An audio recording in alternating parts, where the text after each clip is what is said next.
Welcome to the What Really Happened radio show. The history the government hopes you never learn. Here is your host, Michael Rivero. And aloha, America. Welcome to our show today. It is Thursday, December 10th, 2015. Sure happy it's Thursday. Sure happy it's Thursday. Sure happy it's Thursday. Just a tiny bit over 2 weeks to go to Christmas. So go on out there and do your Christmas shopping. Save the economy. Buy your loved ones a firearm. All right, we've got lots and lots of stuff to talk about today. The phone lines are open, 877-300-7645, 877-300-7645. Tom is sitting in our control room, as usual, twiddling the dials, keeping us out of trouble, ready to answer the phone when you call on in. We're going to start here with this interesting little story. This came out of Fortress Blogspot. Apparently, there is a former Turkish terrorist living in Istanbul who has blown the whistle, saying that all of these extreme terror groups, ISIS, Al-Qaeda, Al-Nusra, are going in and out of Turkey into Syria with the assistance of the Turkish special services. They're doing the smuggling, they're doing the training, they're helping to supply them. So, little revelation there here. Now, there's a story coming out of Russia today claiming 100,000 foreign troops, including Americans, to be deployed in Iraq. This according to an Iraqi opposition member of parliament. And the politician said the plan was announced to the Iraqi government during a visit by U.S. Senator John McCain. Now, Iraq doesn't want the Americans there. In fact, the Iraqi military is saying the Americans seem to just get in the way anytime they're actually going after ISIS. The first time Iraq tried to retake Ramadi, the American forces just seemed to be getting in the way. Sorry about that, didn't mean to do that.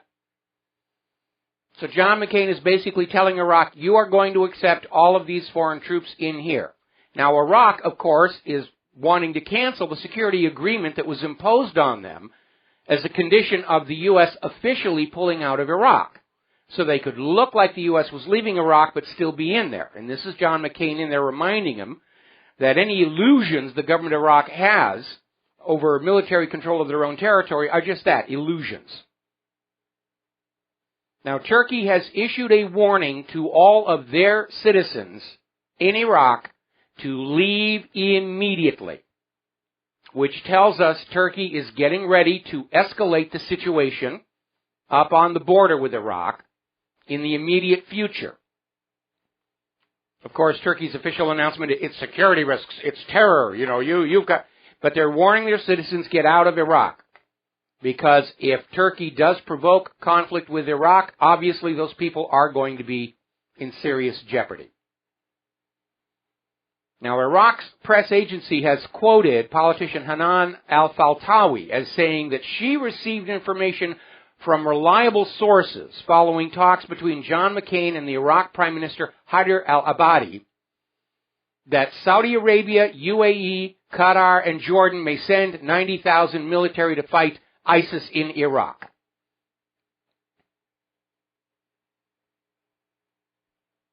Basically, they're reoccupying Iraq because Iraq is trying to break free of the American empire. That's the pattern we're seeing all over the place. Now, Syrian forces, now that with the help of Russia, they're shutting down all the smuggling routes into Turkey, they're turning their attention to Jordan because apparently Jordan is also allowing terrorists to go in and out to be supplied over the border. And so Syrian troops are on the verge of capturing an important Syrian-Jordanian border crossing. Now, they shouldn't need to capture it. It's their border. But that's what's going on over there. Now, here's where it gets really interesting. France's former foreign minister, Roland Dumas, is out there blowing the whistle that Britain was preparing for war in Syria 2 years before the 2011 protests that were kicked up by all these non-governmental organizations to make it look like the conquest of Syria was another genuine revolution from within the ranks. But apparently, this Roland Dumas was in a televised program in which he says he was told by British officials they're preparing for a war in Syria. They're going to make it look like it's a popular revolution. They're going to kick out Assad, and that's what they've been doing ever since.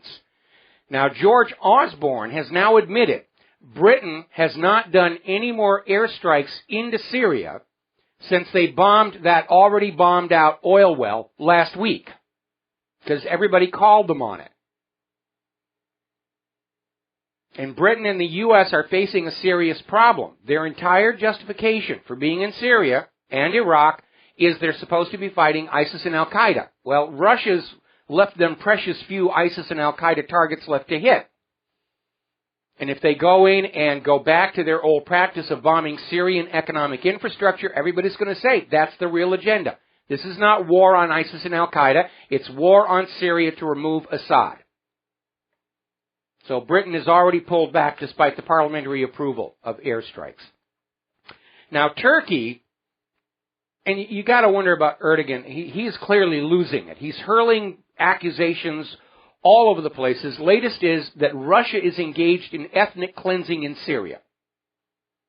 And again, no evidence to support it. It's just continuation of the propaganda. Russia's bad, we're good, they're bad, that's all you got to know. And Moscow's basically coming back saying this demonstrates Turkey's leadership's lack of connection to reality. And I would tend to agree. Now, we are hearing from the U.S. Army Command in Europe that plans to transfer equipment to Europe will be completed by the end of next year. In other words, all the weapons necessary for a new world war, and obviously if the world war breaks out before then, they'll accelerate the process. But that's what they're doing. They're arming and fortifying Europe because they want another world war. They think it's going to solve all their problems, or at least distract from them, let them duck the blame. You know, it's Russia's fault the economy collapsed. It's China's fault the economy collapsed. Now, NATO, of course, is feeling their oats right now. They're back in the saddle. They're ready to be a war machine, and they want to build themselves a brand new headquarter building, and they run into a little bit of a problem because the Belgian defense minister is refusing to pay for the building. You know, no, we don't have that money. We don't have that money. The building's going to cost 83 million euros. That's a big building. Belgium just doesn't have that money. Now, the other day we were talking about how Kiev is complaining that all of the military hardware the U.S. is sending to Kiev right now is old, worn-out, junk equipment. And Kiev wants the brand new junk equipment, like the F-35 and the F-22. But according to the senior NATO general, so far the United States has sent more than $250 million worth of lethal weapons to Kiev to use against the eastern Ukrainian republics. But Russia's the aggressor. Russia is always the aggressor. They're bad. We are good. All right, we're going to grab a phone call here. This is Tim in California, and I'm probably going to have to take you through the commercial break, but let's get started now. What's on your mind? Hi, Michael. I was calling about your what you had mentioned yesterday about the Kraft International, about the San Bernardino shooting. Mm-hmm. And that was the first time I had ever heard about that. Is this something new, or is it... I found it very interesting. Kraft has been around for a while. They've announced they're closing down their business now. They've probably been paid enough by the U.S. government to retire to lives of luxury for the rest of their life. This group was actually started by the guy that the movie American Sniper was all about. And they were seen at the Boston bombing. They do the dirty work. Anyway, Tim, stay on the line. I'm going to put you on hold. We're going to be back after these words from our sponsors. Hi, America. Welcome back to our show here. And before I go back to the phones here, they're trying desperately to keep this San Bernardino story alive. I mean, we're coming up on almost a week since it actually happened, and every day they try and find another hook to come back in. Was the marriage arranged by terrorists? And, of course, they're ignoring all the witnesses who were actually there who saw three tall white guys doing the shooting, and another white guy as the getaway driver, and they're just trying to sell this as hard as they can. So now the FBI is searching a nearby lake for evidence related to this act of terrorism. And the first thing I thought of was back on 9/11. Remember the anthrax letters scare? And it turned out even though the anthrax showed up in letters that were created to look like they came from semi-literate Arabs, the anthrax itself traced back to a U.S. government laboratory. And so they tried to find somebody to pin this on, and they focused on Stephen Hatfill. And they even drained a lake near his home, trying to find the equipment by which he processed the anthrax. Now, weaponized anthrax is very anhydrous. It absolutely does not tolerate any moisture, let alone exposure to water. But that's the lengths they went through to try and create this case. And they've got nothing. They have got absolutely nothing that actually puts the Farouks at the scene of the shooting at the time of the shooting. All right, so we're going to go back here to Tim in California. And you had your own comments about this shooting. Yeah, there was a couple other things that were, really shady about the situation. One of the witnesses was saying that, weeks prior to that they were having every 4 or 5 weeks drills there for mass shootings. Mm-hmm. And, at the time this happened, everybody thought it was another drill. And, she had recorded part of that, everything going on, and she had heard, guns be ready, and heard laughter, and then later retext her husband that it was the real thing. So, all that, doing those drills, prior to it seems really shady. The brother-in-law doing the press conference and then saying that, without any evidence of guilt, saying that he was sorry for what they did. And at that point, nobody knew, what had happened. Well, so we've got the new witness who just came forward who said they received a threatening phone call to change the story from 3 white guys to the 2 Farouks. The media has been quoting Syed Farouk's father for all these statements about how radicalized and dangerous he was. Syed Farouk's father is an alcoholic. He's in a mental hospital. But he's the go-to guy to get quotes that we can use to demonize the patsy. Do you think it'd be a good idea for people to maybe call, whether it's the police department or their local congressman, just, give their opinion on the whole, situation? Well, they're probably not interested in hearing what you have to say, but it is important for everybody who's got a doubt about the official story to be vocal about it. And shock of all shocks, Rush Limbaugh on his show is expressing doubt about the official story because of the witnesses all saying 3 white guys. The witnesses are all saying, no, it was not the Farouks. And yet the corporate media is still out there trying to sell us all this lemon. Yeah, it's just, it makes you sick to your stomach. Yes, it does. Thank you, Michael, and Merry Christmas. Merry Christmas to you, too. We're going to switch over here to John in Barbados. Aloha. Welcome to the show. What's on your mind? Hello, Michael. Yeah. This morning, morning my time, your website was down for a long time. I wonder if it has anything to do with criticizing Lockheed Martin and the Zumwalt destroyer. I think it has everything to do with us continuing to put up that Nobody Died at Sandy Hook PDF because there's been a concerted attack focusing on that file. Can you see my website now? Yes, I can see it now, Michael, and I've downloaded that PDF, and I'm going to be sending it to all my friends and putting it everywhere I can. Okay, now, obviously somebody somewhere does not want this PDF to get out. I'm not sure what part in there is the problem, but very obviously we're seeing all these stories about how, first of all, Amazon canceled the book version. Then we had the stories about the cancellation by Amazon were yanked from the web and the Google cache.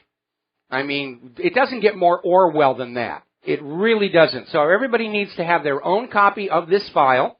And just put it away for safekeeping. Maybe over the holidays you'll finally get around to reading it. But the mere fact that they're going to such lengths to try and erase this, and obviously, and again, looking at this constant, non-stop pushing of the San Bernardino story, The government is seriously afraid that people are going to start saying, you know something, I don't believe the official story anymore. I don't believe the official story about San Bernardino. I don't believe the official story about the Boston Marathon bombing. I don't believe the official story about the Oregon College shooting. I don't believe the official story about 9/11. I don't believe any of it. And when the American people finally make that break and stop believing, the government's in trouble. The government can't function if it can't lie to the people with impunity. And it's their own fault because there are other ways to run a country besides lies, fraud, and deception. But these guys in D.C. have been doing it so long, they've forgotten any other way to run a country. And that's why they're in an absolute panic right now. And the second thing I want to mention is this story about John McCain going to Baghdad and telling the government there that, all these troops are going to be invading their country. Foreign policy, I thought, was the purview of the administration, the executive branch, Obama. What's John McCain doing out there? If Obama sends him on the mission, then it's all perfectly legitimate.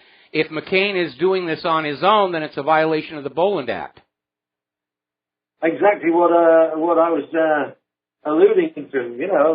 There are laws governing this type of nonsense. And the final thing I want to make is, since the 1940s, barring classes of people from entering the U.S.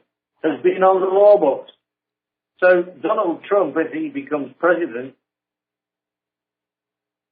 Hello, are you there? Okay, we just lost our connection here. It is U.S. law. The president is allowed to ban entire categories of immigrants. Immigration law is supposed to be discriminatory, is the bottom line here.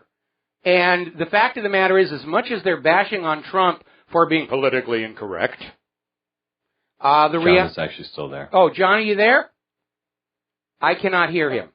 Try now. Okay, John, are you there? Okay, I don't know what happened to our phone connection. It doesn't matter. We're coming up on a commercial break, and I'm going to have to let you go anyway, all right? So, okay, Mike. Thank you for the phone call. We're going to let you go. I'm glad my website is back to being visible again. It certainly has been running all night, but there are people out there trying to interfere with the website. We'll be right back. And aloha, America. Welcome back to our show, and we're going to go right back to the phone lines here. Brandon in California, aloha. Welcome to the show. What's on your mind? Hi, Mike. I just wanted to share a story about condition of employment for a government agency that I applied to. I basically was forced to take a vaccination, and during the hiring process, they never disclosed that this was a condition of employment up until the final physical, where I was told I needed to go get a hepatitis test. And instead of it being a test, it was actually a vaccination. And there I am, right at this threshold of getting hired and having to make a decision whether or not to accept this vaccination. So I made several phone calls all the way up the chain of command to HR, and at no point did they have a clear answer whether this was disclosed to me during the hiring process. And the HR woman finally says, "Do you want the job or not?" And here I am standing in a clinic having to make a spur-of-the-moment decision. Regretfully, I accepted the vaccination, and just wanted to share that story. It seems like there's a big push on. Oh yeah, they want to get everybody just used to the idea that when the government waves a needle at you, you obediently roll up your sleeve. I'm hoping that you did not have an adverse reaction to the vaccine. Well, to be quite honest with you, I actually sustained an injury related to my muscles, and to be quite honest, I've not felt the same ever since. In disgust, I actually quit the position, which is a highly coveted position. Mm-hmm. I'm a licensed elevator mechanic, and these jobs are pretty coveted in the Bay Area. So I just walked away in disgust. I was wondering, do you think there's any kind of litigation that might be possible on my end? You're going to have to talk to a lawyer who's licensed to practice in California, because I'm not a lawyer. And you're going to have to talk to them. Unfortunately, right now, the bias in the court system is in favor of whatever the government wants to do these days. And, California has these very strict mandatory vaccination laws. now for children, and they're trying to basically push it for all adults as well. And it is a very scary situation because some of those vaccines are proven to cause harm. I have no doubt about it. But they make money, and that's all that matters.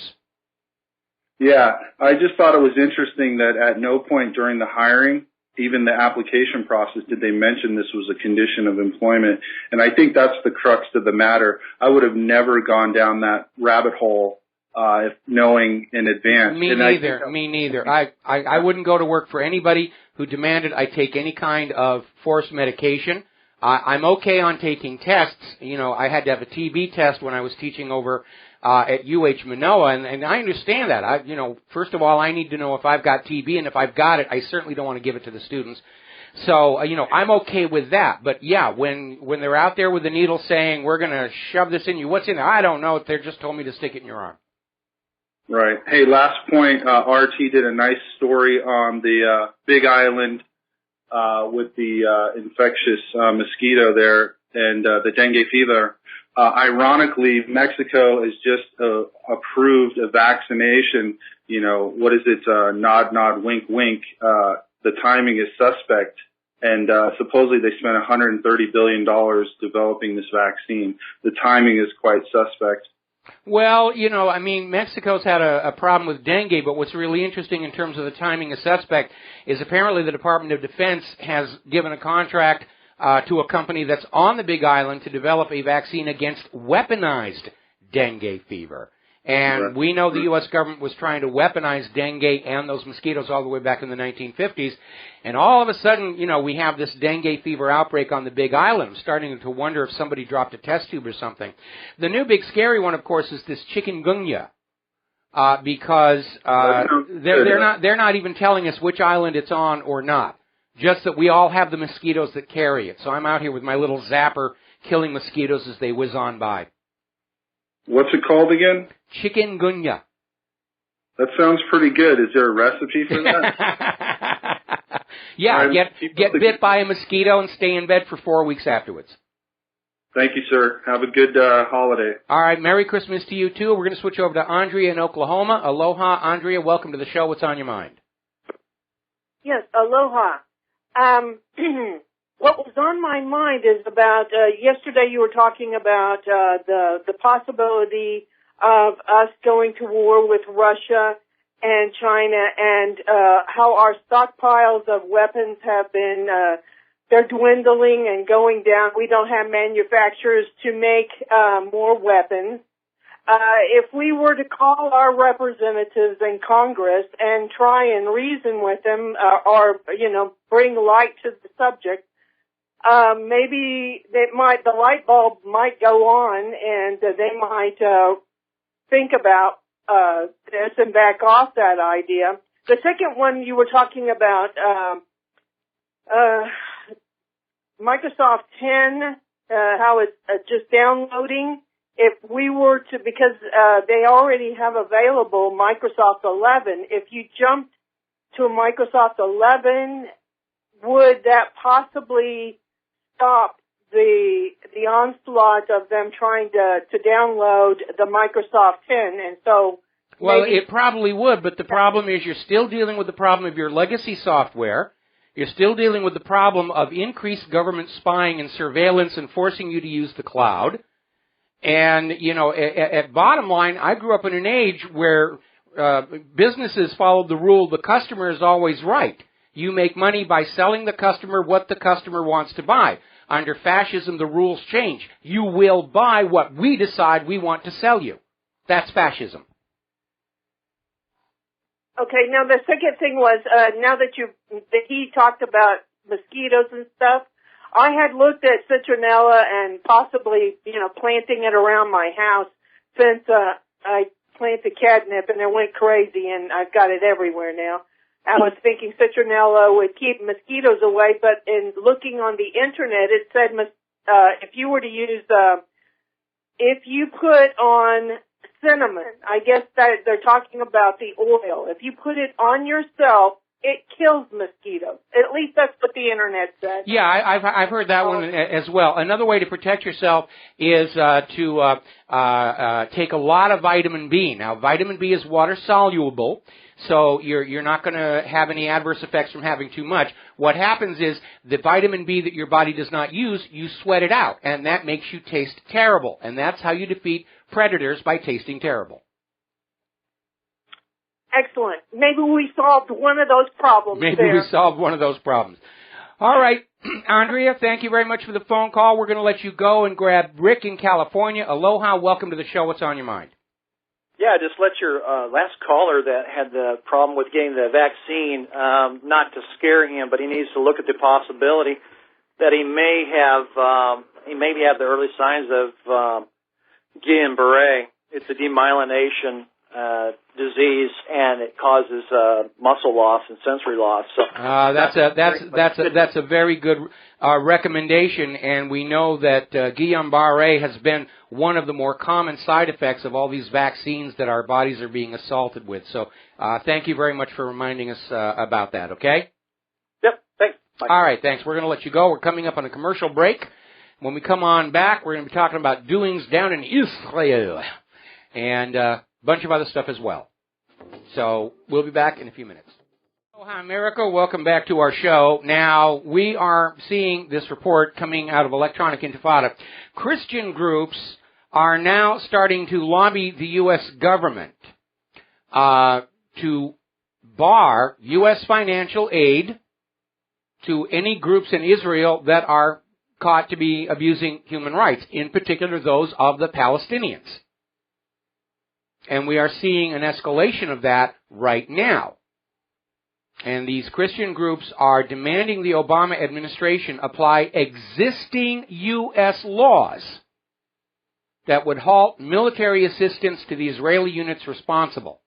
Now, behind that, there are other U.S. laws that forbid the U.S. government from giving even a penny of your money to any foreign government in possession of nuclear weapons technology that refuses to sign the Nuclear Non-Proliferation Treaty and allow IAEA inspections. And that's why, to this day, the U.S. government, as far as you are concerned, still doesn't know whether Israel has nuclear weapons or not, even though there have been declassified official U.S. government documents saying, yeah, they know about them. The U.S. has helped Israel develop some of their nuclear weapons, including hydrogen bombs. But you're not supposed to know that. It's a big secret. Over in Great Britain, there's this Solidarity Campaign for Israel group that is now facing questions about their funding of what amounts to Israel's war crimes and ethnic cleansing. So there's a backlash brewing over there. Israel has now stopped all entry of cement into Gaza, so they cannot rebuild from the constant Israeli attacks.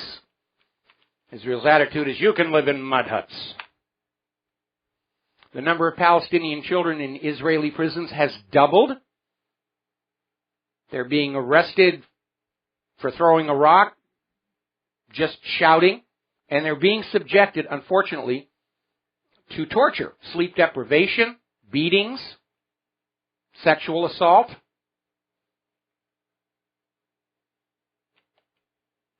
Anyway, another story. 3 generations face imminent expulsion from Jerusalem home. Now, this is about this lady, Nora Sub-Laban, and her family. They have a home in the old city of Jerusalem. Israel is evicting them. In fact, next week. Now, they've lived in this house since 1953.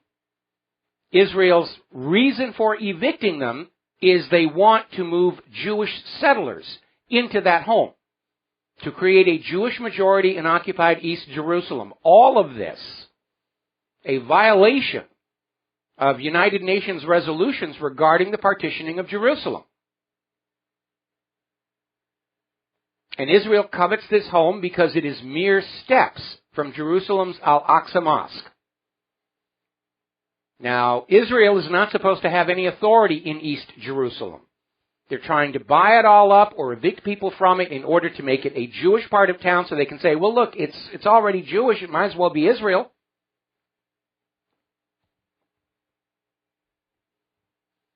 Now, the IAEA has come out with a new report.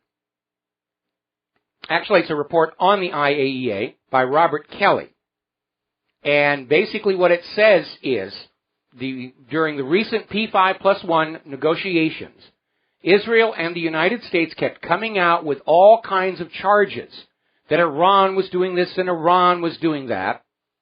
And Robert Kelly is saying the IAEA failed to investigate these charges that were being made, and that there is, in fact, no substance behind any of them. It's just baseless accusations, and the IAEA failed to do the due diligence to verify whether there was any accuracy to these charges or not. Now, over in China, Russia is upping the ante over there.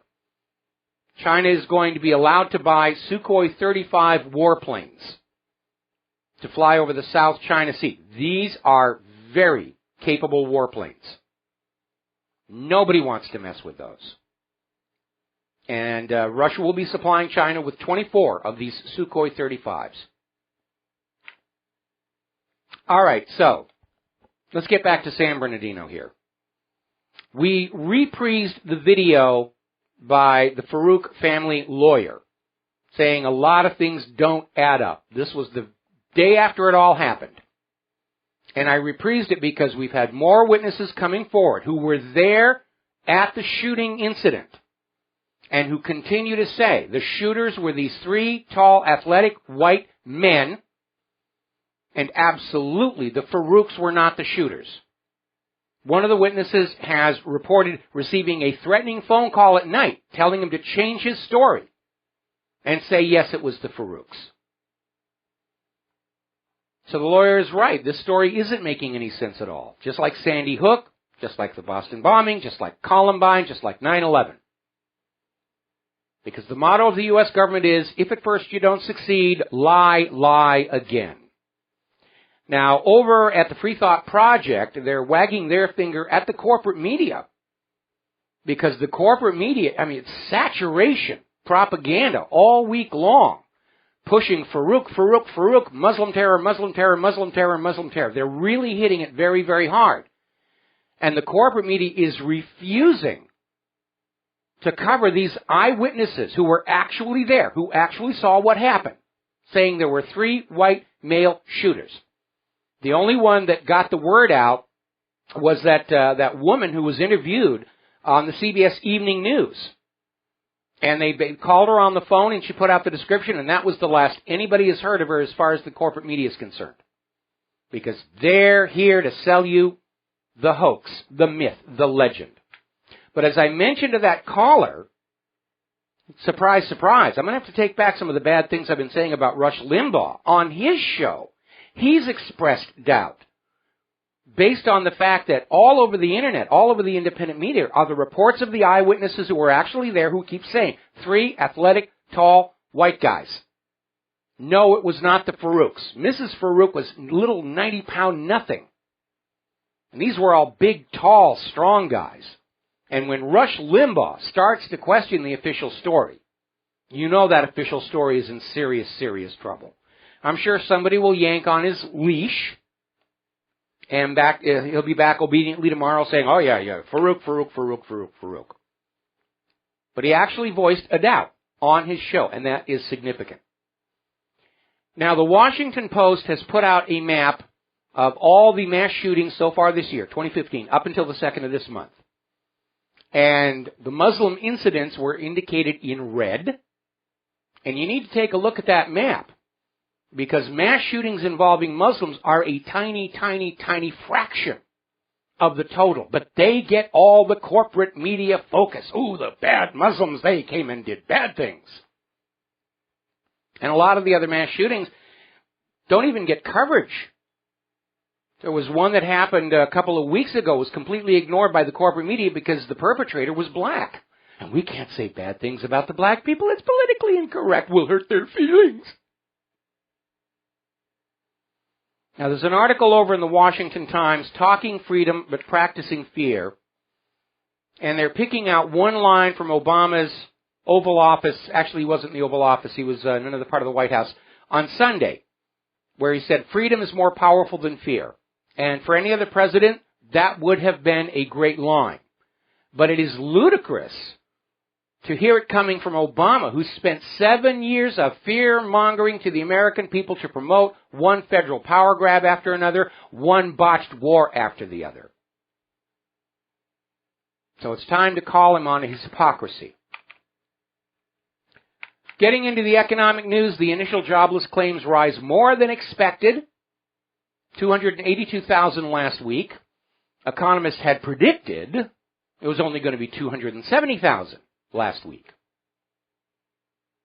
So the numbers are going up. We have 94 million people in this country willing and able to work who have not been able to find a job for years, and yet the government insists the unemployment rate is between 5 and 6%. Of course they're lying to you. All right. We're coming up here on our top of the hour news and commercial break. And there's the music. We'll be back here talking more about the economy and various and sundry other topics. We'll be right back. Aloha, America. Welcome back to our show here. Hour number 2. The phone lines are open, 877-300-7645. And let's get that out of there. Nobody's on the line right now. We're talking about the economy, and the news is not good. We're getting word that Third Avenue Management's Focused Credit Fund has decided to stop fulfilling investor sell orders and liquidate the fund. This is going to send shockwaves throughout the entire bond market, primarily the junk bond market. Now, the fund is claiming the reason for this decision to block investor withdrawals and liquidate is difficult trading conditions for its securities. China and Japan are dumping billions of U.S. dollars. They're getting out while the getting is still good. Over in the European Union, Italy is digging in their heels. They will not agree to extend sanctions against Russia. Italy, like Germany, has suffered tremendous economic harm going along with the U.S. agenda of bad Russians, bad old Russians, bad mean Russians, bad Putin. They've had enough. They want to go back to a peaceful world, peace through trade and commerce, instead of this wave guns at everybody and take their wealth in unfair deals.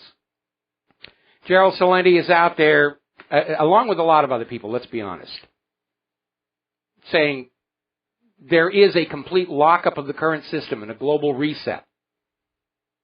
He's placing it sometime next year. It's hard to get an accurate timeline because the people in charge of all of these economic systems, they just change the rules. They come up with new rules.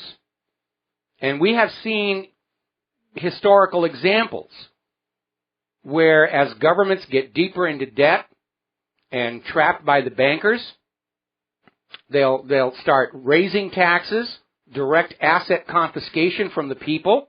Roosevelt did it in 1933 with the gold grab. We know they're talking about that here in the U.S. again. The only exception to that, of course, was King Philip the Fair, who jailed all of his bankers and tortured them, burned them at the stake. One way of getting out of debt. And it all gets back to that whole idea of the 11th marble that I've been putting out there for a while. The trap of private central banking issuing the public currency as a loan at interest is the debt always exceeds the money available to pay that debt. The instant that first pretty printed piece of paper goes into circulation, more money is owed to the private central bank than actually exists. And the situation never reverses. There's no way to reverse it. And the debt grows and grows and grows, forces the government into ever more predatory behavior toward their own population, ultimately forces governments into wars of conquest, trying to keep the bottom of the ledgers black. Before the creation of the Federal Reserve, there was no such thing as a world war. Now we're into number 3.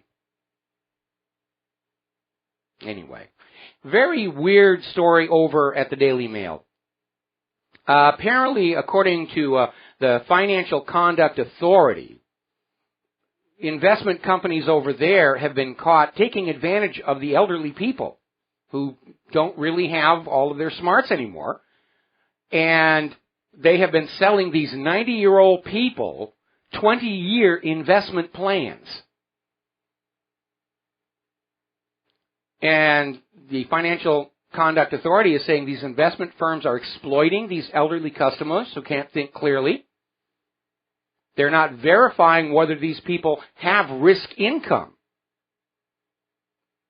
or if they're basically investing the money they live on, which if they lose it, they're in serious, serious trouble.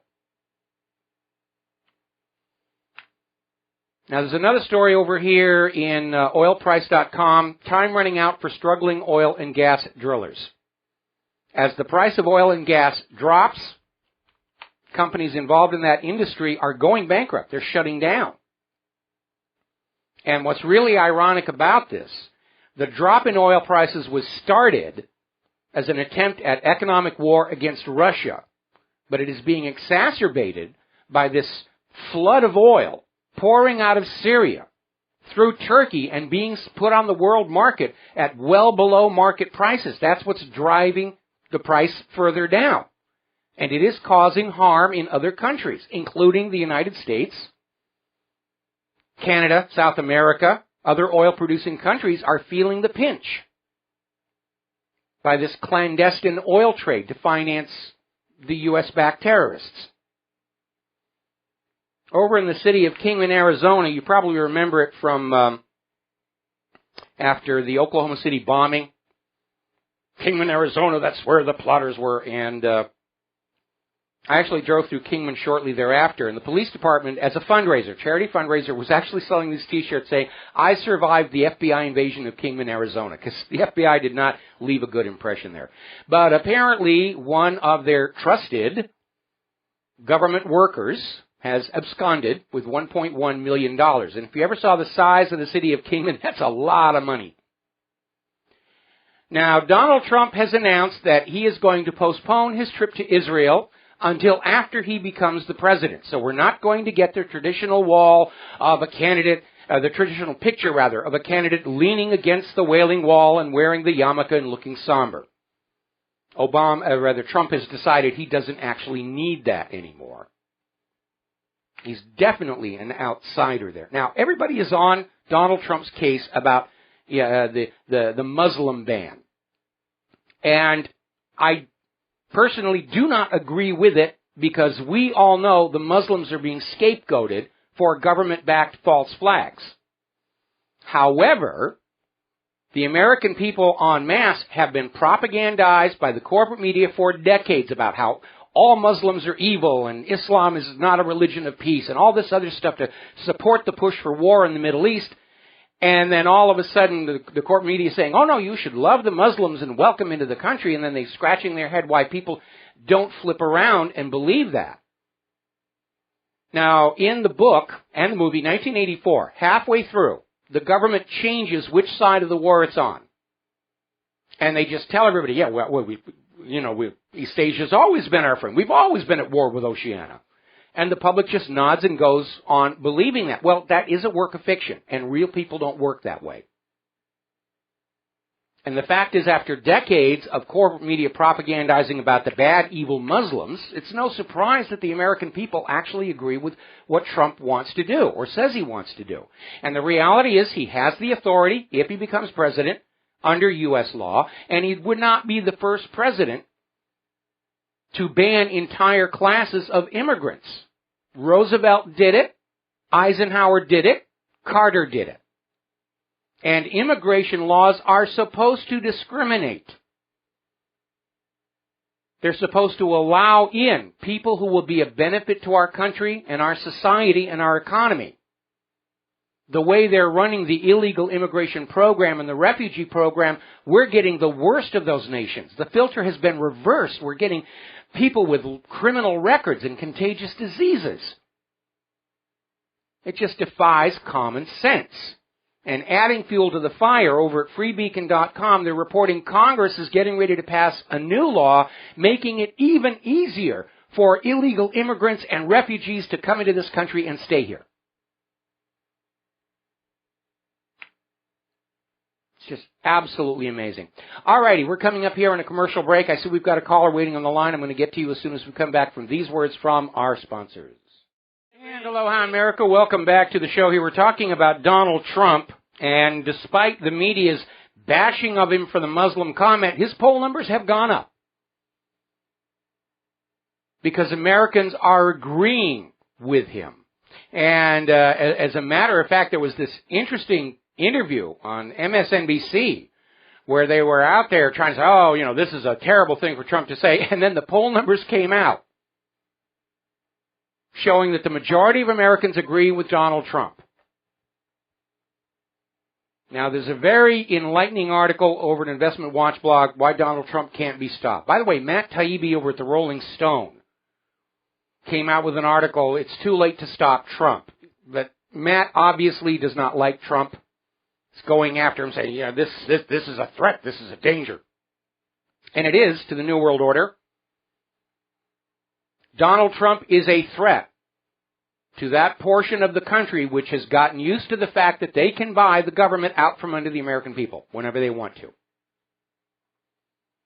So we're looking at this article, Why Donald Trump Can't Be Stopped. And they're pointing out, every time Donald Trump says something and the media piles on to smear him for it, his numbers go up.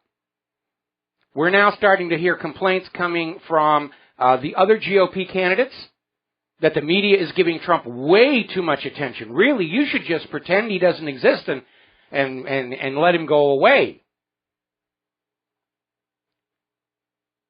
The media's attempt to Ron Paul Donald Trump has backfired, mostly because Americans recognize it. We saw it up close in 2008 and 2012. We're wise to the game. Now, the GOP leadership wants Trump out. Hillary certainly wants Trump out. Trump is the one GOP candidate Hillary cannot prevail against. She wants him out. She wants to run against Ted Cruz, the way Richard Nixon wanted to run against George McGovern. And Donald Trump is basically out there saying what Americans are thinking. And that is proving his independence, because all the other candidates are having to campaign within the confines of the agendas of their financial backers, whether it's the New World Order, the military-industrial complex, big pharmaceutical. They have to operate within those restrictions. They have to say how much they love Israel, how they will support Israel no matter what. Trump doesn't have to do that. He's got his own money. And that's why he's a threat to the status quo. And at this point, it looks like they're not going to be able to give him the Ron Paul treatment. Now, Donald Trump has gone public with the revelation that commitments made to him by the GOP, back when the GOP demanded he sign an agreement to support the GOP's eventual candidate, have not been kept. And so Donald Trump is out there saying, I'm not being treated fairly by the GOP. They're not keeping their agreements. And again, it's a sign of Donald Trump's dangerous political naivete that he actually thought the GOP leadership would keep any of their promises. But he's back there talking about a third-party run. 70% of his supporters will vote for him if he runs third party. I'll support him if he runs third party. That would be the icing on the cake. Not only getting in a president who's not owned by Israel, the military-industrial complex, and Wall Street, but to break the monopoly of the Republican-Democrat duopoly. What a history-making change that would be. All right, we're going to grab a couple of phone calls here. Arash up in Canada. Aloha, welcome to the show. What's on your mind? Hey, Mike, how you doing? Doing fine. Excellent. I was wondering if you saw the interview with Donald Trump and your buddy there, AJ. I saw part of it. I didn't sit through the whole thing. What specific part draws your interest? Nothing specific, but I listened to it last night, and I was absolutely shocked and perplexed by the lack of I don't know, not sincerity, but like every question that Donald Trump tried to answer was not answered, and I was absolutely like disgusted by it, by the lack of like sincerity, lack of him being genuine. Well, I didn't get that impression from the part of the interview that I watched here, but I will make a point of going back and looking at it. There is a reality we all have to deal with. Okay, Donald Trump is a little on in years, and campaigning is very exhausting, and Alex Jones may have just caught him when he was, feeling the fatigue. I guess so, maybe, but okay. Honestly, I'm not like PC, but like it seemed like to me there was two retards just like chatting back. Well, I'm sorry to say, but honestly, that's how it was. It could have also been the questions being fed to him, because. Yes, Again, Alex Jones and I are we're fellow travelers on the road to restoring the republic, but we don't actually talk to each other a whole heck of a lot. Anyway, thank you for the phone call. I'm going to let you go. We're going to switch over here to Joe in California. Aloha, welcome to the show. What's on your mind? Hi, thank you for taking my call. The thing I noticed about Alex Jones is when somebody else tries to make their point, he immediately talks over them so they can't make their point. That's probably the most frustrating thing I see about Alex Jones. Well, when you're the host of a show, you're paid. Well, I'm not paid, but you're supposed to be talking, and sometimes you really have to make a conscious effort to just shut the heck up and let your guests, say what they're going to say. Some people in the corporate media, though, will use that to prevent somebody from saying something that the host of the show doesn't want to get out. And we've been seeing a lot of that over this last week, especially with the situation in San Bernardino, where they'll have a witness saying there were 3 people, and they'll rush him off the air and pull the plug and say, of course, we know it was really only 2, and it was the Farouks. And they're trying to control the public perception that way. And it does happen a lot in the corporate media. But what I wanted to ask was, when Louis XVI or Marie Antoinette, when those people went to the guillotine, what was the trigger, or what was the thing that snapped the peasants to where they finally just said, I've just had enough, and the solution is this? It was the predations of the bankers. France was under a system where private bankers were in control of the economy. Everything was done with debt, and the debt crushed the French people down to the point where they didn't really feel they had anything to lose, and they basically snapped. And it just was a spontaneous revolution all across the country. Obviously, the storming of the Bastille was a triggering event, because the Bastille was the symbol of the abuse of the French people by the French royalty. Because, it seems like nowadays when you look back, you'll see, like, some people have enough power to play both sides of a situation. Oh, everyone took advantage of it. That's why when we talk about the French Revolution in the singular, but it wasn't. It was several small revolutions in a row from 1793 to 1808. Anyway, listen, Joe, got to let you go. Got to take a break for commercials, and we'll be right back. And aloha, America. Welcome back to the show here. Now, getting on over to Hillary Clinton. As you know, Judicial Watch pried loose a very important email that had been withheld by the Department of State for 2 years, in which it is beyond all question the Pentagon was contacting the Department of State, offering military help during the attack on the Benghazi consulate. They were in position, ready to go, waiting for a sign-off from the Department of State, which never came. For some reason, the corporate media doesn't seem to think that this is all that important. Now, there's another article that's come out on Blacklisted News. Hillary Clinton abused her State Department role to help her hedge fund son-in-law. Chelsea's hubby is running a hedge fund. He's had a lot of support from Goldman Sachs. It's all in the family.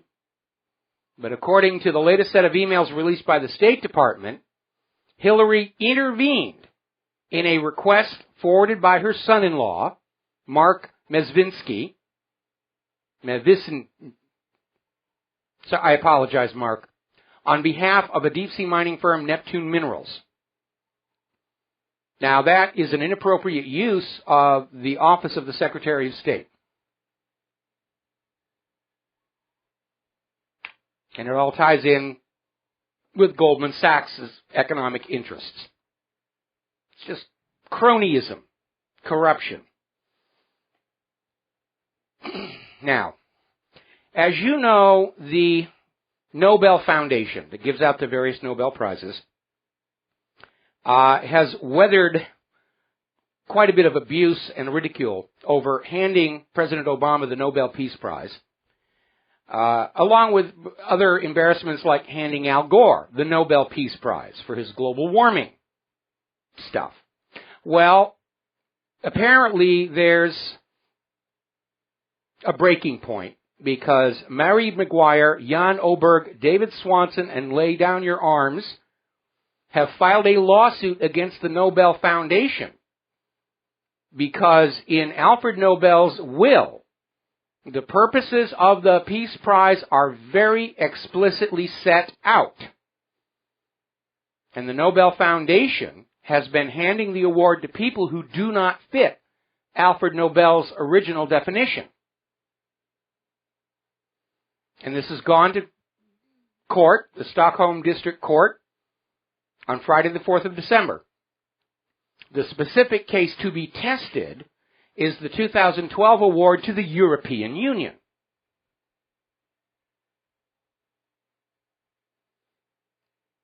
So, I am one of those people who think that when you leave a last will and testament, those instructions should be sacrosanct. Unfortunately, we have seen quite a few attempts by lawyers to undermine that principle. We have one going on here in Hawaii regarding the Bishop Estate Trust, which was set up specifically to provide the Kamehameha schools for the education of the indigenous children who at the time were not allowed into the public school system with the transplanted Americans. Now they're trying to basically sue the Kamehameha schools or sue the Bishop Trust to let them take over all the public education, simply saying we have a right to change what the bishop will said. I think that's a very dangerous precedent. There's almost no point in leaving a last will and testament if it's going to be overturned or altered by some judge somewhere after you're gone and can no longer speak for yourself. That's why it's called the last will and testament. This is what I want. And there's no argument there. I'm not going to be here to make my case. This is it. Now, the gun grabbers are out there full bore, so to speak. And we are seeing more and more this idea that they want to ban guns for everybody on the basis of these mass shootings. Even though you're actually more likely to be killed by a police officer than by a terrorist in this country.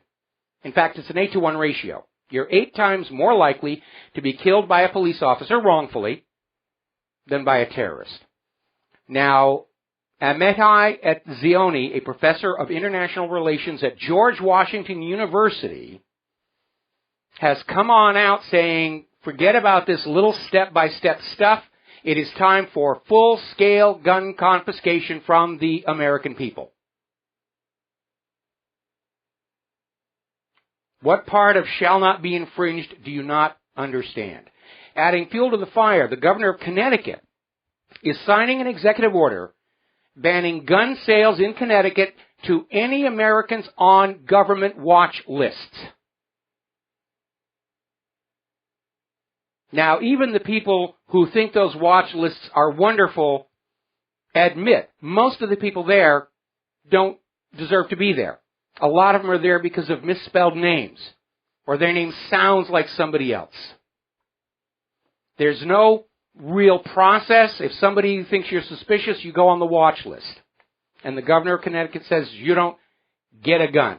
And there's no mechanism to get your name off the watch list if it has been put on there mistakenly or maliciously. So Governor Daniel Malloy is going to sign this executive order, hoping to start a trend to ban the sales of guns to people on government watch lists. Now, you can be placed on a watch list if you are one of those who talks about individual liberties, if you advocate for states' rights, those who want to make the world a better place, anybody who thinks the colonists who broke free from Britain were good, those who are interested in defeating the communists, those who believe that the interests of our own nation are separate from the interests of other nations, anybody who holds a political ideology that considers the state to be unnecessary, harmful, or undesirable, anybody that possesses an intolerance toward other religions, those that take action to fight against the exploitation of the environment or animals, anybody who's anti-gay, anti-immigrant, anti-Muslim, anybody in the patriot movement. Opposition to equal rights for gays and lesbians gets you on a watch list. Members of the Family Research Council are on the watch list. Members of the American Family Association are on the watch list. Those who believe that Mexico, Canada, and the United States are secretly planning to merge into a European Union-like entity known as the North American Union are on the watch list.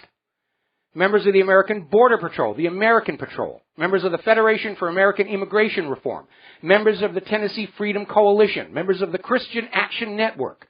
Anyone opposed to the New World Order is on the watch lists. Anyone engaging in conspiracy theories is on the watch list. Anybody opposed to Agenda 21, anyone concerned about FEMA camps, anyone that fears impending gun control or weapons confiscation, the militia movement, the sovereign citizens movement, those who think they shouldn't have to pay taxes, anyone that complains about bias, anyone that believes in government conspiracies, anyone frustrated by mainstream ideologies, anyone that visits extremist websites or blogs, anyone that establishes website blogs to display extremist view. The list goes on and on and on and on. And you know something? All of this qualifies as profiling. They're profiling. Nobody's actually caught anybody doing anything wrong. You're being put on the watch list by profile.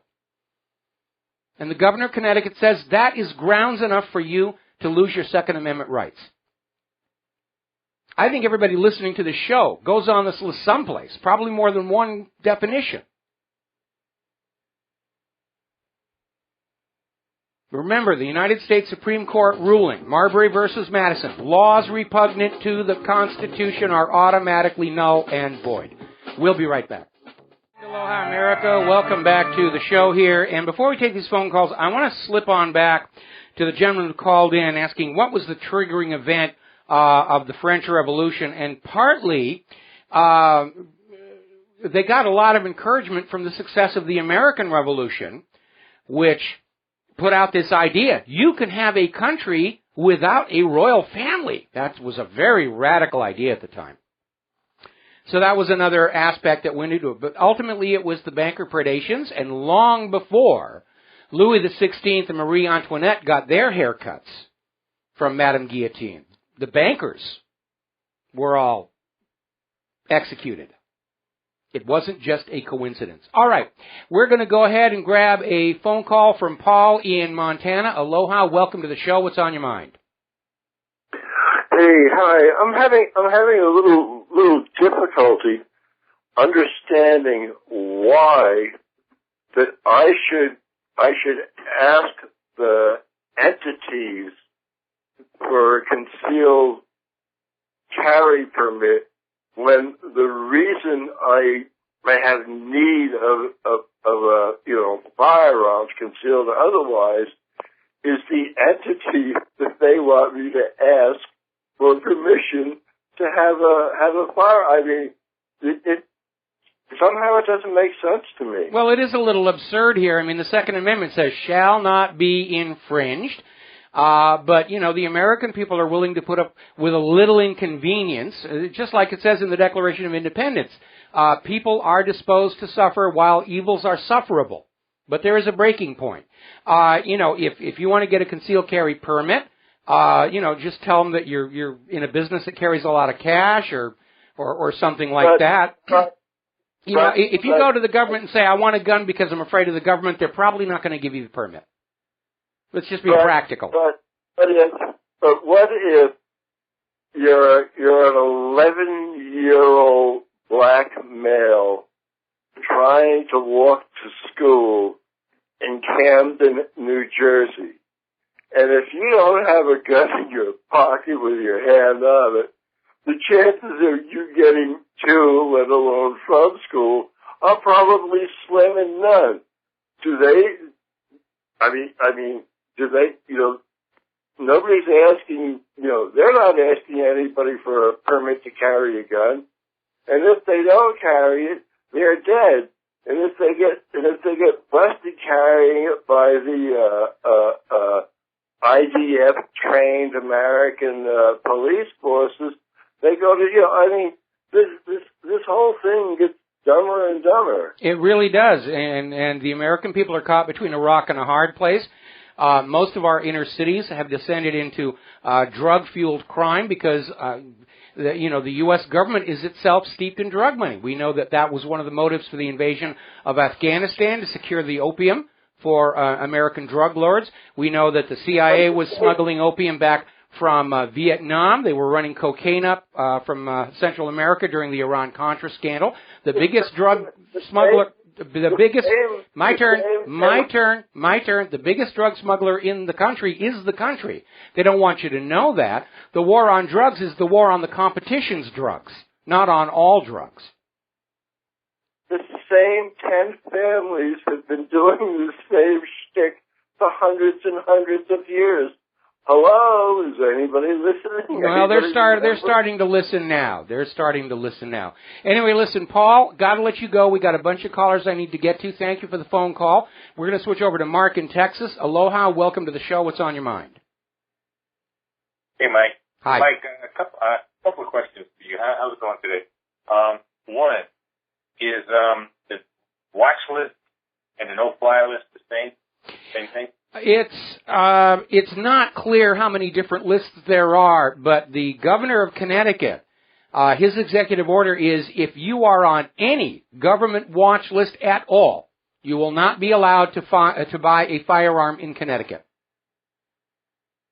Well, I know a lot of the gun dealers have left Connecticut now, a lot of the gun manufacturers. It's about time we, I think the Northeast is really, except for maybe New Hampshire, Maine, and Vermont, the Northeast is hopeless. The other thing I want to ask you about is the shooting in San Bernardino. If those two weren't really involved, why did the guy come out blasting? I mean, it was obvious. It was on TV that he came out blasting at the cops there, and I think they were dressed in black, and they were in that. Well, I don't know what you saw on TV, but if you look at the photos of the black SUV that the couple were killed in. Okay, and by the way, their family lawyer says they were already handcuffed when they were in that car. But all the windows are rolled up on the SUV. They're shot out. Now, anybody who's done any shooting knows that if you're in a car and you're going to shoot from inside the car, you got to roll the window down, or the concussion confined in that space is going to deafen you, and you're going to have all the back blast from the glass flying all over the place. So the fact that the windows are rolled up tells me that in point of fact, nobody was shooting at the cops from inside the car. Okay. The other thing is the three white males. That they actually didn't they say that they were all wearing masks? So when they came in. Yeah, they had ski masks, but there's a hole around the eye. You can see the color of the skin. You can see the color of their hands. Yeah, I guess so. And it does seem funny the way they just say, they gave a description of three pretty big, athletic-looking men. It sounds like possibly contract agents. Very, very much so. I mean, they're trying to convince us that the Farouks were, jihadists who were going to, commit a suicide attack, and yet all of the witnesses at the actual shooting were saying the guys doing the shooting were dressed in body armor. They did not want to die. They wanted to live and cash those very fat checks they were getting for this kind of work. And that doesn't fit the pattern of a Muslim terrorist attack anyway. No, but what about all the fear they had there in their house? Do you think that was just planted? Could very well be. Remember when the landlord was being interviewed on TV and he was just saying it's all fake. It's all fake. There was a drill going on at the time, and every drill has to have somebody playing the bad guy.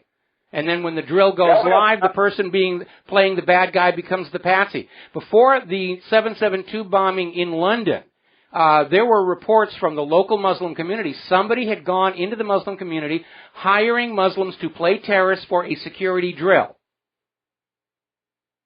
They set these people up. Is that, I know a bunch of cops came running down and some were dressed up in gear and all that. Is that where they were coming from some kind of a drill? Yeah, there was a drill going on. I mean, they were saying in the newspaper, isn't it lucky for us the SWAT team was having a drill nearby? They were already suited up and ready to go. And we've seen that on all these other false flag attacks as well. FEMA was in New York the night before 9/11. There was a security drill in the London subway. There was a security drill and exercise going on at the Boston Marathon bombing. That's the only way they can be sure the assets are in position to take control of the scene quickly so that nobody else can get in there and find any contradictory evidence. Remember, the media gets pushed way, way, way back. We can't let anybody see what's going on until we've completed the stage set. It looked like a lot of those cops weren't even SWAT members. It looked like the roly-poly type cops that you basically see most of the time on the street, the donut eaters. Well, running. Well, even SWAT team eat donuts, and with all that gear you're carrying, even people in really good condition are going to be huffing and puffing. But there was a drill going on nearby, and the SWAT team was there, and they were all suited up. There were other cops there as well. You may have been seeing those as the roly-poly ones. Those are the ones I'm talking about. What were they doing here at that drill then? Well, they were part of the drill. They had been having, in fact, when the shooting started, the people inside that regional inland center thought it was just another drill because they'd had so many in the weeks before. Man, when are people going to wake up? They are waking up. That's why the government is in a panic right now. That's why the corporate media has stayed on this story for almost an entire week. That's why they're trying to shut down the book on Sandy Hook. That's why they're trying to ridicule anybody who's questioning the official story about 9/11 or the Boston Marathon bombing. The government is in an absolute panic. The public doesn't trust them anymore. They're dealing with this incredible credibility crisis of their own making.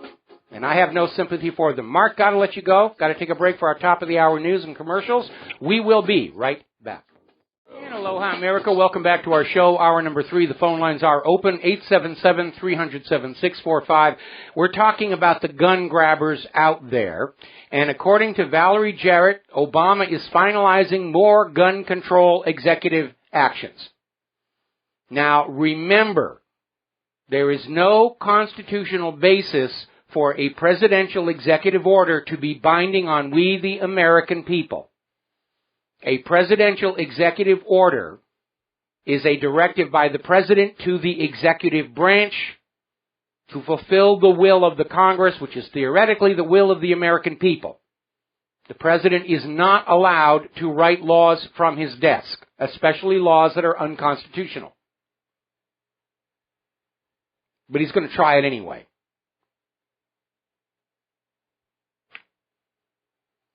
Now, down in Simpsonville, South Carolina, they have a gun store. And they posted a sign out front.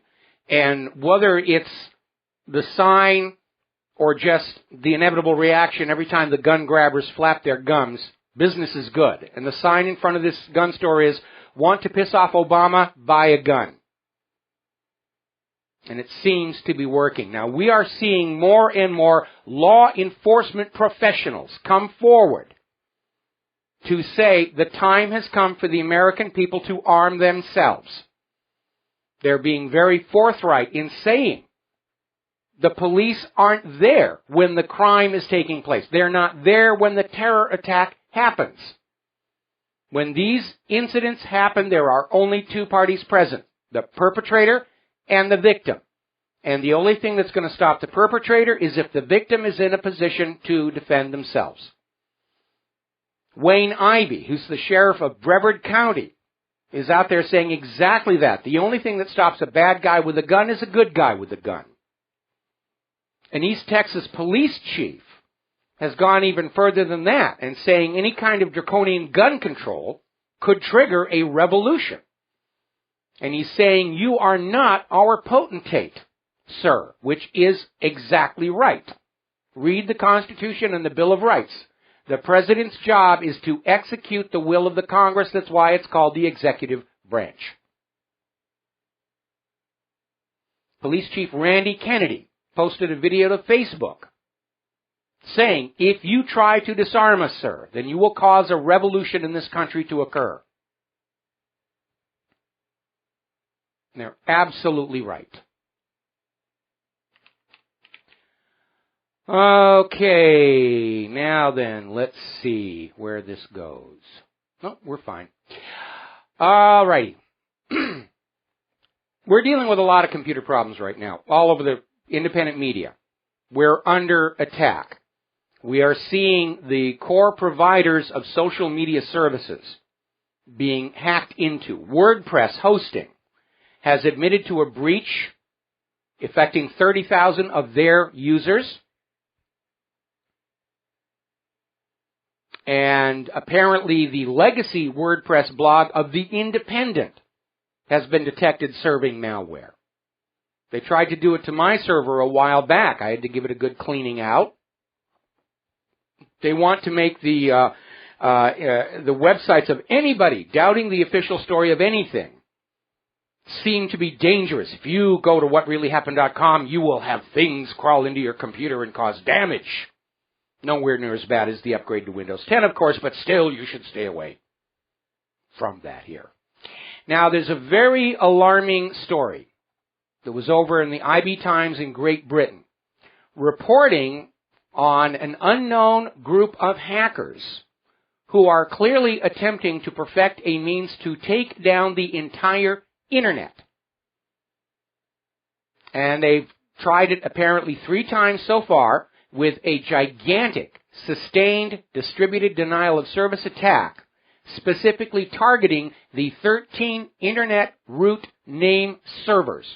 Now, the root name servers are the servers that will take a name, like WhatReallyHappened.com, and return the actual numeric IP address that will direct you to the machine. In the case of WhatReallyHappened.com, it's 173.236.29.251.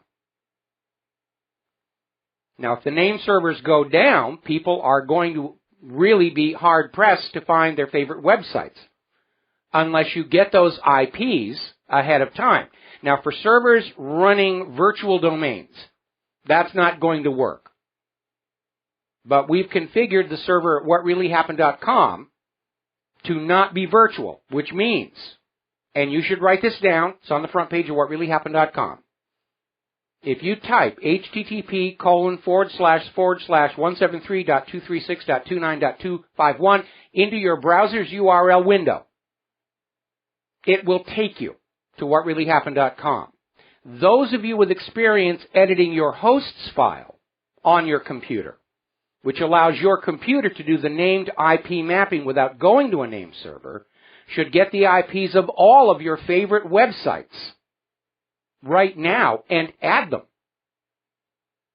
so that your computer can do the mapping without the name servers being there. Now, I would like to remind everybody that in the weeks before 9/11, the FBI went all across the United States of America shutting down the websites of Muslim charities in the United States. So that when 9/11 happened and the corporate media said, bad Muslim, there was nobody out there who could get word out saying, hey, we're rushing to judgment here. We don't have the evidence. Let's not be stampeded into a particular point of view. There was nobody out there who could challenge the official story of the evil Muslims who destroyed the World Trade Towers. Now, obviously, today the problem is much greater. There are thousands and thousands of independent media blogs, like mine, who are making very strong cases that the official story about, take your pick, cannot be trusted. If the U.S. is planning some kind of a really spectacular false flag to scare us all back into the war agenda, they're going to have to find some way to shut the independent media down. And, of course, they'll blame that on the terrorists as well. We actually wrote an article about it some time ago. Virtual 9/11. Crashing the financial system computers deliberately, paralyzing the Internet, and saying, oh, golly gee, we almost had the economy turned around, but those gosh darn Iranian, Ukrainian, Russian, Chinese, Yemenite, Libyan hackers wrecked everything.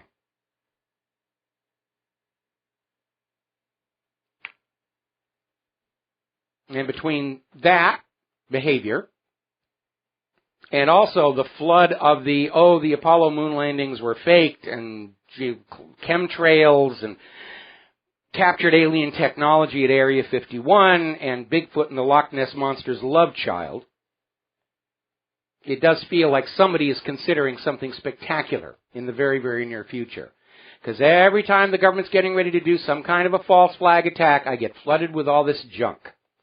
And you'd think by now they would realize I don't post it, but maybe there's a high turnover rate in the government troll business. Maybe like the drone operators, they realize what they're doing is wrong and they quit after a while, and they're having to churn them up again, with all these ads you see for work on your computer from home, or various things. Now, FBI Director James Comey is out there again screaming that encryption cannot be allowed unless it is readable by the U.S. government. They want to ban all encryption to lay all of your secrets bare to the government. He's using the Paris attacks as his excuse, except it's come out now the Paris attackers didn't use any encryption at all. They communicated over open text messages, and still they could not be stopped, or the government didn't want them to stop, is the more likely case.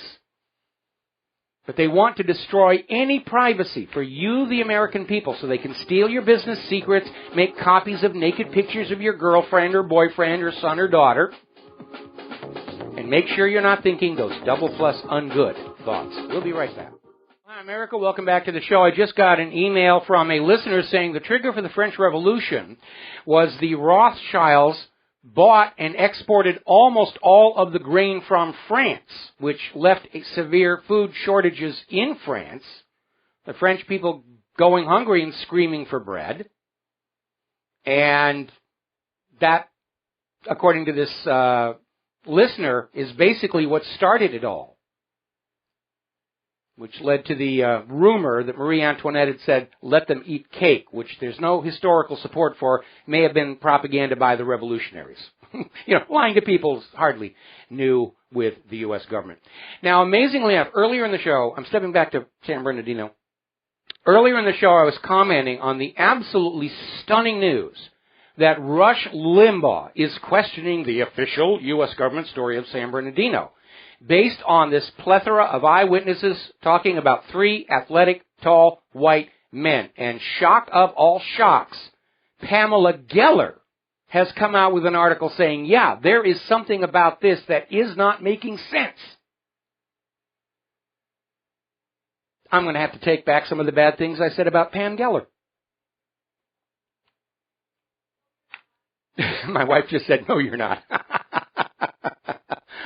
But that is amazing. I mean, is this the one misstep too far the U.S. government has made, where even the corporate media and the propagandists are saying, this doesn't pass the smell test? And it doesn't. It never did. It does feel like it was a rush job. And I know I was joking about, Obama in Paris making that absurd statement that only the United States deals with these kind of shooting tragedies. And he's in Paris, where they just had one. And so he needed to have like 3 in one day to say, see, I was right. We have problems you don't have. And one didn't happen, the one in Memphis, Tennessee. The one in Savannah wasn't reported because the perpetrator was the wrong color. And now we have the San Bernardino hoax falling apart. And they know, that's why still, a week later, it's the major story. You will believe that the Farouks did it. To paraphrase George Carlin, I don't believe anything the government says, and neither should you.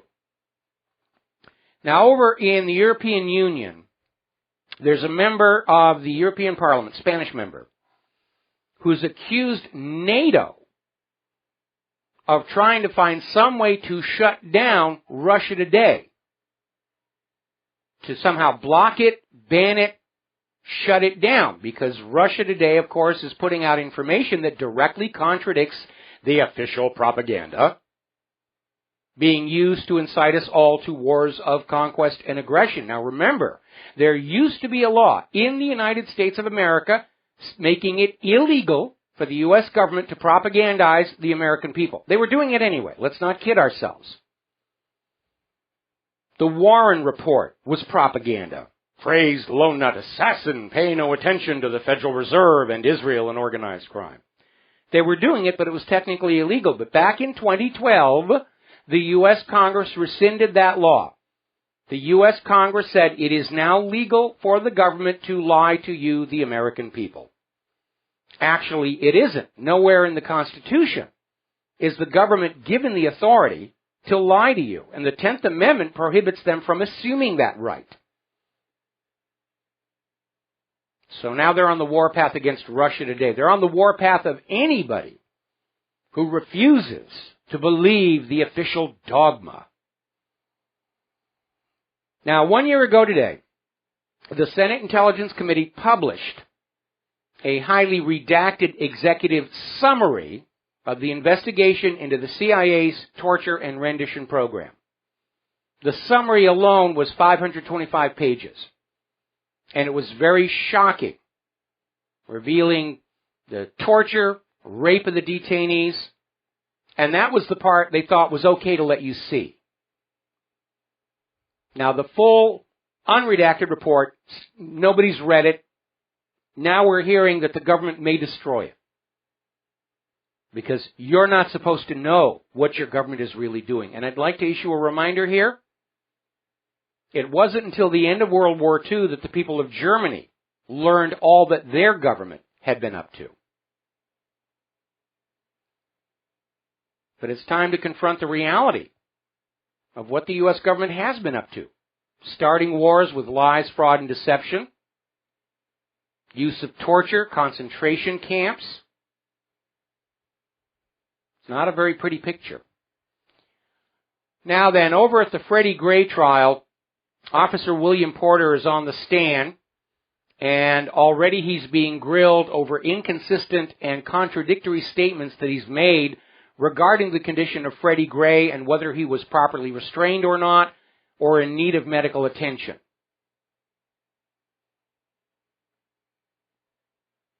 So that is not going as well as they would like. Now, Ron Paul has a very good article out called Internet RIP, and he's talking about basically how the FCC has redefined the Internet in order to exert authority over it and run it like a public utility. And we know how co-opted radio and television has been to keep them in line with the government agenda. Ron Paul is concerned the very same thing is going to happen to the Internet. That they're going to come up with federal regulations where you have to have permission from the government to have a website at all. Which means only people the government likes. Only people who agree with the government will now be allowed to have web pages. Now, of course, the upside is when the American people see this happening, that too will be part of the process of the Grand Awakening. Remember, Zbigniew Brzezinski said we're in a period of global political awakening by the world's people. Of course, from Zbignew's point of view, that's a bad thing. You're not supposed to be awake. You're supposed to go back to sleep, dream what we tell you to dream, do what we tell you to do, believe what we tell you to believe. It doesn't work that way anymore. Okay, now then, getting over to human-caused global warming, the hysterical actions of the carbon Nazis are beginning to call attention to themselves. Remember what we used to say around here? Fastest way to bring down a dictatorship is to force them to act like one, where everybody can see it. We had the government of France using the new emergency laws to order critics of human-caused global warming under house arrest. If they show up at COP21, they can be arrested. People who are supposed to be at COP21 are having their credentials revoked for asking the wrong questions. Al Gore is out there screaming that anybody who doubts human-caused global warming ought to be persecuted. Does that sound like science or does it sound like dictatorship? More when we get back. Aloha America. Welcome back to our show. We're going to go ahead and take one more phone call before we get back to human-caused global warming. James in Ohio, aloha. Welcome to the show. What's on your mind? Hi. I wanted to get your thoughts on a few things. You may have or may not have come across a book called General Semantics by a man named Count Alfred Korzybski. Have you? No. Ever heard of that? No. Okay. Well, he developed a form of language in which all forms of the word is are removed. So instead of saying he's drunk, you would say he appears drunk, but he may be on medication, he may have suffered a head injury, whatever.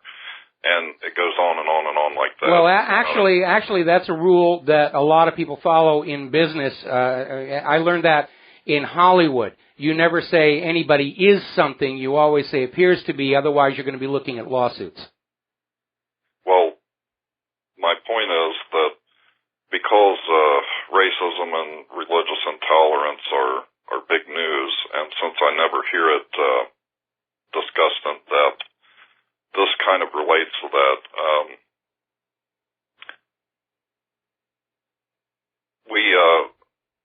The idea behind Korzybski's new form of language is that you would have, it's a good Gedanken experiment or thought experiment, but in order to live that way, you would have to have infinite resources and infinite time to take each thing you encounter as something completely individualistic. The fact is that generalizations and stereotypes are a necessity of human life because we have limited time and limited resources. And in the United States, whenever you accuse somebody of being a racist or religiously intolerant or culturally intolerant, they just deny it and kind of adjust their views and their speech to reflect that they're not a racist, not whatever. But it's really, I think it's something to some extent that's ingrained in us, and there's a good reason for it. Well, we have an instinct to see patterns, and to look for repeating occurrences from which we learn in our life experience. Anyway, listen, it sounds interesting, but we're running out of time on the show. And so, James, I'm going to thank you here and let you go because I got a bunch of stuff I need to get to until the end of the program. And we're going to close the phone lines for the rest of the program here. I'm going to get on back to human-caused global warming. Story came out of Democracy Now!, no less, where they're quoting this supposed top climate expert, Kevin Anderson, who's deputy director of the Tyndall Center for Climate Change Research, which we may presume is being funded by the global warming people. He's also professor of energy and climate change at the University of Manchester in Britain. So this guy has a built-in bias. His entire career is all about screaming about climate change. And he is out there in an interview on Democracy Now! Ahead of this COP21 climate summit saying the climate crisis is worse than you can imagine, but scientists are self-censoring to downplay the risk. That's the new buzz. That's the new thing. You know, these scientists know how bad it is, but they're self-censoring. Now, what's going on here is the global warming hoaxers have been dealing with the problem of a growing number of recognized experts casting doubt on the hysterical fear-mongering the carbon Nazis have been using to scare us into doing what they want us to do. And if you read the quotes collected at the bottom of my ClimateGate page, you will see where they're admitting, even if this global warming thing is a hoax, we can use it to bring about social change. Now, for a while, the carbon Nazis were trying to counter these other independent experts who are not on Al Gore's payroll, by saying they're being paid by the oil companies. But their claims have been discredited. And a lot of critics of global warming, including yours truly, have openly challenged the carbon Nazis to prove we have received any money at all from anyone for our position challenging human-caused global warming. And, of course, all we get is continued silence. So the "they are paid to doubt us" smear has been dropped. And it's being replaced with "they know there's a real problem, but they're hiding it from you," without giving a reason for them to do that.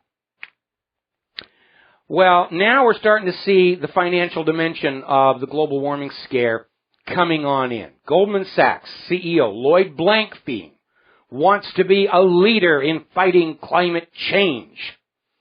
And he wants to deploy $150 billion in financing to clean energy, from which they expect to make a huge amount of money. Blankfein is out there saying it's our job to accelerate and lead the trend towards fighting climate change. They're not going to be able to stop climate change. He just wants to make a fast buck off of it. And some of their internal videos from Blankfein to Goldman Sachs workers are saying, we expect to make a ton of money on this. Now, I mentioned earlier how people who are supposed to be at the COP21 are being threatened with revocation of their credentials for daring to express doubts about what's going on here. You know, back in 2000, remember, they were saying snowfalls are now a thing of the past. We've had several record-setting winters since then, and it's snowing again. John Kerry delivered a body check to the global warming agenda by saying that cuts in CO2 by the industrial nations won't really change anything. In fact, he described it as pointless. The fact is that if every American citizen biked to work, carpooled to school, used only solar panels, if we each planted a dozen trees, it still wouldn't be enough to offset the carbon pollution coming from the rest of the world. And of course, you have problems like volcanoes, like the one we've got over on the island Dataway. It's been in continuous eruption for 17 years. And what do volcanoes put on out besides lava? Carbon dioxide. And on the top of Mauna Loa, above the active volcano, is an atmospheric monitoring station from which they get the numbers for carbon dioxide in the atmosphere. I don't think they're really getting an accurate global measurement up there. Meanwhile, NASA has come out and admitted Antarctica is cooling, the ice is growing. That's not going to discourage the carbon Nazis, because climate science is the first fully fact-free science. And I'm not just joking when I say that, because one of the quotes that is in the bottom of the ClimateGate article is somebody saying, we're not looking at the real world, we're basing our conclusions on the computer models, and the computer models say what we want them to say. NASA is saying Antarctic sea ice is increasing to record levels. Remember a year ago they sent down a ship to document the shrinking ice and the melting ice cap, and it got stuck in the ice. They had to rescue it. Ice growth is blowing away all records right now. Massive increase in global sea ice over the past decade. Since this day in 2005, the amount of sea ice on Earth has grown by about the area of California and France combined. It's heading above the 30-year mean. A listener wrote in and said, with Rush Limbaugh and Pamela Geller doubting the official San Bernardino story, the dark regions have frozen over, and that means we don't have to worry about global warming anymore. So, absolutely right there. All right, we're going to be taking a break for commercials, coming back with the last segment of our program today after these few words. Hello, hi, America. Welcome back to the show. We're talking about human-caused global warming, and things are not going very well over in Paris at the Climate Summit. They're fully on display as trying to literally silence anybody who's not going along with their agenda. House arrests. People who've shown up have been arrested under the new French emergency anti-terror laws. So, somebody disagreeing with Al Gore is not a terrorist. But Al Gore is out there saying people who doubt human-caused global warming need to be politically punished. That's not open debate. That's not science. It's politics. It's tyranny. The carbon Nazis are screaming, the science is settled, the science is settled. Science is never settled. And anybody who understands science knows that. There's always going to be a new refinement in data, a new discovered phenomenon, a newly developed technology that is going to change what's going on. Now, a lot of critics of global warming did show up in France, in Paris. They weren't allowed into COP21. They held their own convention. They called it the Day of Examining the Data, to underscore the fact that the carbon Nazis don't have any data to support what they're doing. It's all been manipulated and defrauded and exaggerated. And unlike COP21, the doors to the Day of Examining the Data were wide open. Everybody was welcome to come on in to discuss what's going on. Supporters of global warming were welcome. Anybody. Unlike COP21, where you must be a believer before you're allowed into the temple of St. Al of the Gore. And a lot of people are listening there. Now remember, NOAA is in the hot seat right now for issuing a report that claimed there had been no pause in global warming, that the Earth had been getting hotter and hotter and hotter for the last 15 years. Congress wanted to examine and validate this report. NOAA is refusing to turn over key information under the excuse that they're protecting the scientific methodology. Now again, anybody who understands scientific method knows that's absolute nonsense. The essence of scientific method is reproducibility of results by an independent verifier. Whistleblowers within NOAA itself are saying this is a political propaganda report put out to support Obama's demand for carbon taxation. And it gets even weirder than that, because the fact that NOAA was manipulating the temperature data has now been confirmed.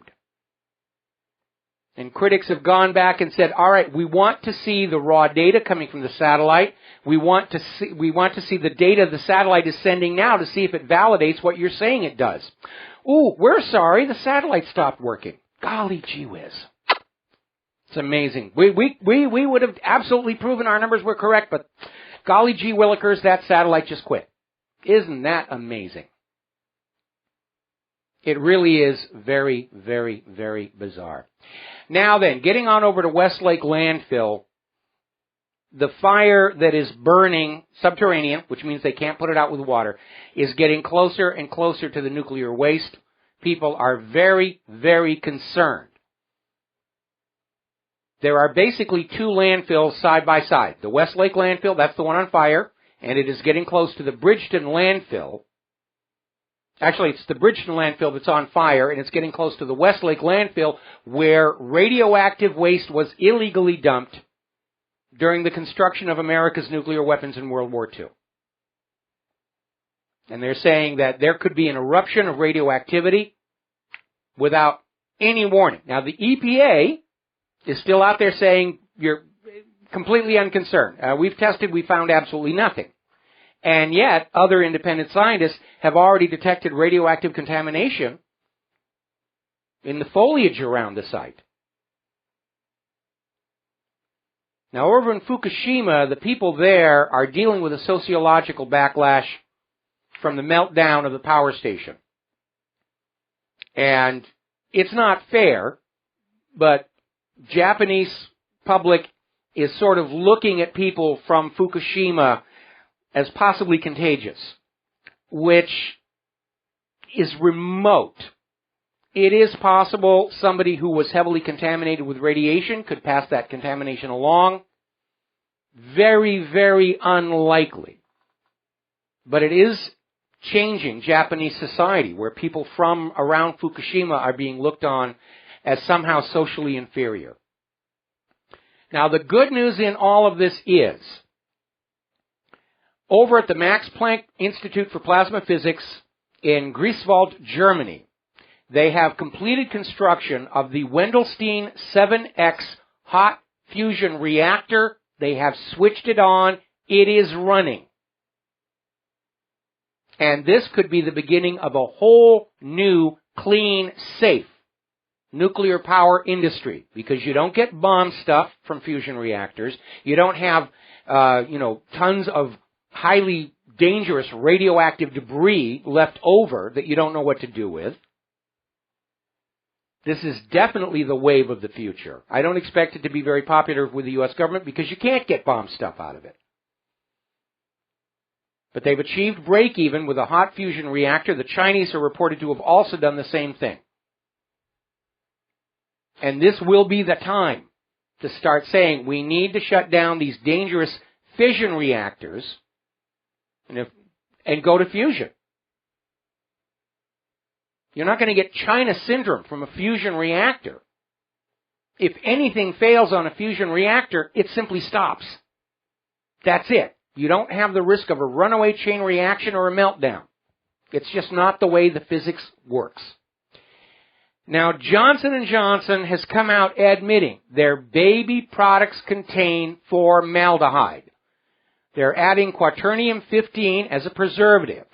Quaternium-15 is a formaldehyde precursor. Over time, it creates formaldehyde molecules to give their products a longer shelf life. So they save money and increase profitability.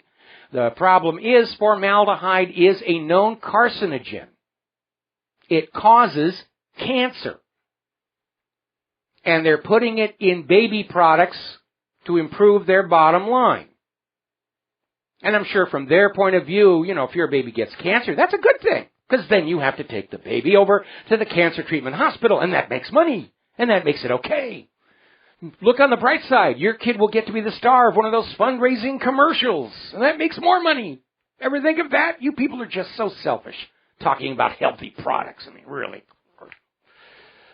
Okay, now then, we were talking about these French scientists who did this study discovering that after 3 months, the point at which Monsanto had terminated their studies claiming to prove that Roundup Ready corn and glyphosate were perfectly safe for consumption. And the French study showed that after 3 months, the rats developed serious health problems, massive tumors, reproductive failure, shortened lifespan. And Monsanto went on the warpath, tried to destroy the reputation of the scientists. They succeeded in getting the report retracted by the journal that it was originally in because a former Monsanto executive went to work on their executive board.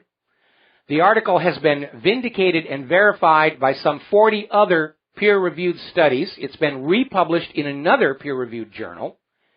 Last month, the scientists won a court case, over the defamation. And now they have a second court victory in less than a month, proving that all the people trying to protect Monsanto illegally defamed them. I hope the civil settlement is huge enough to shut these people up and remind them that just because something makes money does not mean it's okay to sell it to the public. By the way, if you're one of those people who's bothered by high fructose corn syrup, and yes, I'm one of them, they're changing the names again. They're not going to call it high fructose corn syrup. It's going to be marketed as fructose syrup or simply fructose, which is absolute false advertising because fructose is something completely different from high fructose corn syrup. There's the music. Time for me to get out of here and get something useful done with the rest of the day. We'll be back tomorrow, Friday, here on the Genesis Communication Network. Until then, stay safe, stay informed, stay skeptical, make good choices. Please talk to your friends, co-workers, and families about what's going on. When you have the courage to speak out, others gain the courage to speak out. Aloha, America.